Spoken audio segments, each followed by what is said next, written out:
বাসায় fresh juice তৈরি করতে আমার আছে ভিশন ব্লেন্ডার। ভিশন ব্লেন্ডার, জীবনে আধুনিকতা। আর সচেতন মানুষের উদ্দেশ্যে একটা কথা বলতে চাই যে আপনারা জানেন বাংলাদেশের একটি সংবিধান আছে, বাংলাদেশের জাতীয় সংসদ ভেঙে দিয়েছেন। বাংলাদেশের সংবিধানে তত্ত্বাবধায়ক সরকার, ওই উপদেষ্টা পরিষদের সরকারের কোনো স্থান নেই। বন্ধুগণ, আমাদের সংবিধান বাতিল হয় নাই।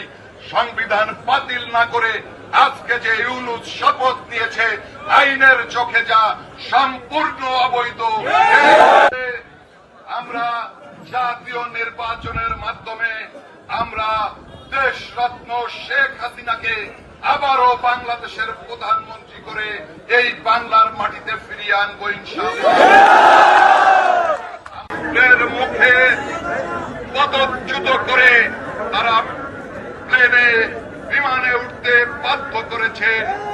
গত রাত্রে আপনারা নাটক দেখেছেন যে ইউনূসের নেতৃত্বে আজকে বাংলাদেশে একটা অস্থায়ী সরকারের কথা বলেছে। বন্ধুগণ, দেশরত্ন শেখ হাসিনার অপরাধ কি? দেশরত্ন শেখ হাসিনার অপরাধ, তিনি বাংলাদেশকে বিশ্ব দরবারে উন্নয়নশীল দেশ হিসাবে মর্যাদা এনে দিয়েছেন।